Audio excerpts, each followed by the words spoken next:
plus grande nouvelle d'aujourd'hui est que l'Iran a frappé une raffinerie de gaz. La plus grande raffinerie de gaz liquéfié du Qatar.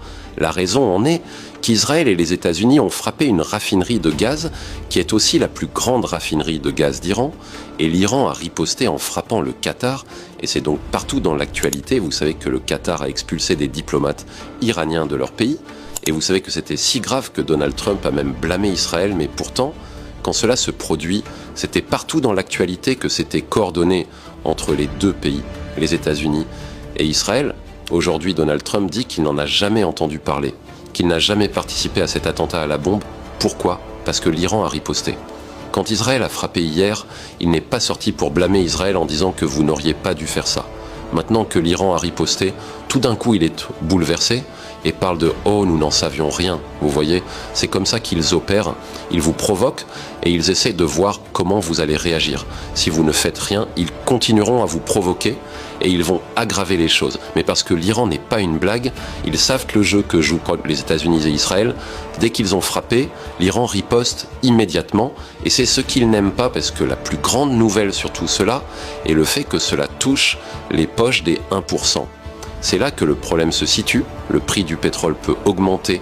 En fait, les entreprises qui vendent du pétrole correctement, les stations-service et tout ça, elles gagnent de l'argent quand le prix du pétrole augmente. Donc elles n'ont pas de problème avec ça. Donc la population peut souffrir en payant plus d'argent. Ce n'est pas leur problème. Leur problème majeur est que quand vous les empêchez de vendre du pétrole, vous empêchez leurs entreprises de fonctionner. Et c'est ce que fait l'Iran. L'Iran les frappe là où ça fait le plus mal. Quand l'Iran frappe une raffinerie, la plus grande raffinerie de gaz liquéfié du monde, qui est située au Qatar, il frappe les intérêts des 1%, les milliardaires, les gens qui brassent de l'argent, et cela les empêche de vendre, parce que cela peut prendre des années pour reconstruire ces raffineries. C'est là que le problème, le prix du pétrole a augmenté, nous en parlons dans les nouvelles.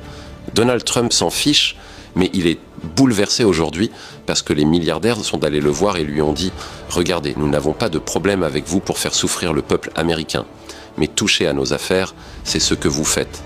Maintenant, vous trouvez un moyen de l'arrêter ou les dossiers Epstein sortent. Et si Israël est le problème, s'ils sont devenus incontrôlables et frappent tout ce qu'ils veulent frapper, dites-leur une chose, que s'ils ne s'arrêtent pas, nous dirions au monde entier que Bibi est parti et qu'il le cache. C'est pourquoi vous avez vu Donald Trump s'attaquer à Israël. Alors regardez Israël, vous savez que vous feriez mieux d'arrêter ça. Vous savez que vous ne voulez pas que les gens sachent, donc que vous cachez les nouvelles sur Bibi. Avant d'entrer dans le vif du sujet, je vous demande une chose très importante. Vous êtes sur Poutine TV. Ici, on analyse, on questionne, on réfléchit. Ce type de contenu dérange. Ce type d'analyse n'est pas toujours accepté par les grands médias dominants et il arrive souvent que ce genre de vidéo soit supprimé, limité ou rendu invisible. Alors je vous invite dès maintenant à vous abonner, à liker et surtout à partager massivement cette vidéo. Enregistrez-la, diffusez-la autour de vous. Plus vous partagez, plus il devient difficile de faire taire certaines analyses. Si vous voulez que cette chaîne continue d'exister et de proposer un regard alternatif, votre soutien est essentiel. Donc tout le monde dit dans les médias grand public que la guerre est passée d'installations militaires touchées à maintenant l'économie, et c'est là que l'Iran a de l'influence. Et ça fait très mal parce que l'Iran n'a pas seulement frappé le Qatar, ils ont frappé l'Arabie Saoudite et ils ont même frappé une installation de gaz en Israël. Et donc Israël aujourd'hui se plaint que l'Iran tire des missiles personnalisés. Au début, ils cachaient leur situation, ils ne veulent pas que les gens voient les dégâts. Maintenant, ils sont comme « regardez, c'est trop, regardez l'Iran comme étant des crimes de guerre ». Donc tout le monde dit dans les médias grand public que la guerre est passée d'installations militaires touchées à maintenant l'économie. Et c'est là que l'Iran a de l'influence. Et ça fait très mal parce que l'Iran n'a pas seulement frappé le Qatar, ils ont frappé l'Arabie Saoudite et ils ont même frappé une installation de gaz en Israël. Et donc Israël aujourd'hui se plaint que l'Iran tire des missiles personnalisés.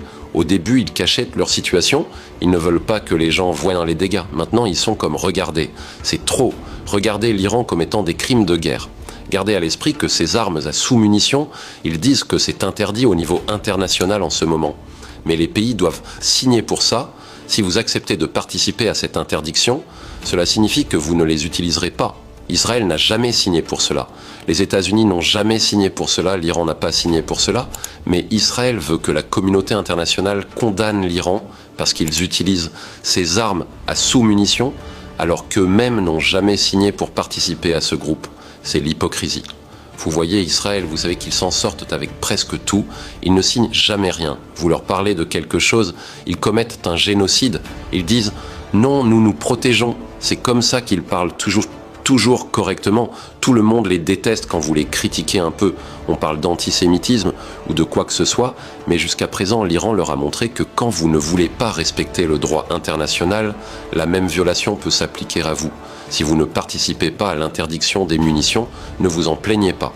Quand vous demandez à Israël et aux États-Unis quel est vraiment le plan, parce que maintenant Donald Trump dit tous les jours à la télévision que nous avons gagné, mais pourquoi êtes-vous toujours dans ce conflit? Aujourd'hui, il lui demande, envisagez-vous d'envoyer des troupes en Iran? Il est comme, non, ils n'enverront pas de troupes en Iran. Et puis il est comme, bien, je ne peux même pas vous dire ça et tout ça. Mais cette même semaine, il disait qu'ils envisageaient d'envoyer des troupes, soit pour prendre l'île, une île Karg en Iran, soit pour envoyer des troupes dans le détroit d'Ormuz. C'est ce qu'ils envisageaient. Ils en ont parlé partout dans les nouvelles. Et je me dis, tu parles de choses que tu vas faire en Iran, alors qu'ils disent déjà qu'ils t'attendent. Maintenant, il dit que non, ils n'envoient pas de troupes. Alors il essaye de sortir de cette situation, parce que les 1% ne se satisfont pas. Vous entendez les États-Unis dire tous les jours que nous n'obtenons que 5% du pétrole qui traverse le détroit d'Ormuz, que les personnes les plus touchées seront l'Asie, que l'Occident n'a aucun problème avec ça.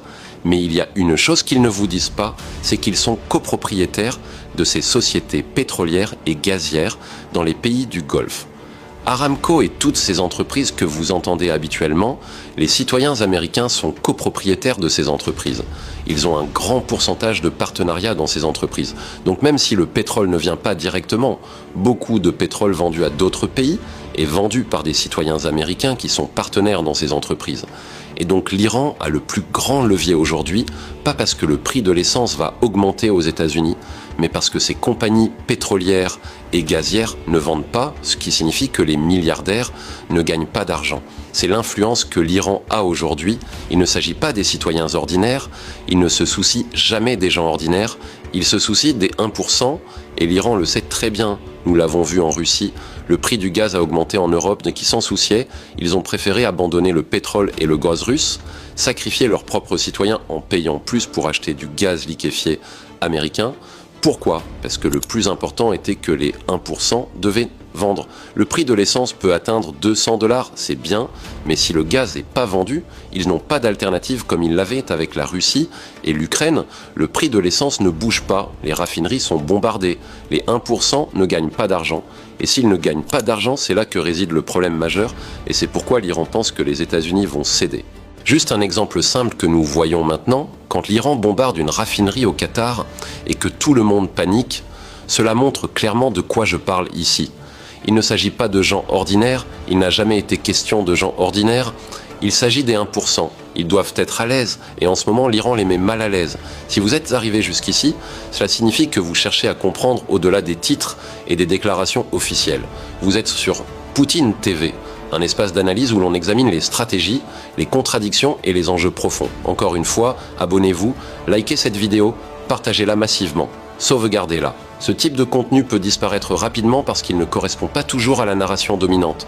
Plus vous interagissez, plus l'algorithme aura du mal à l'ignorer.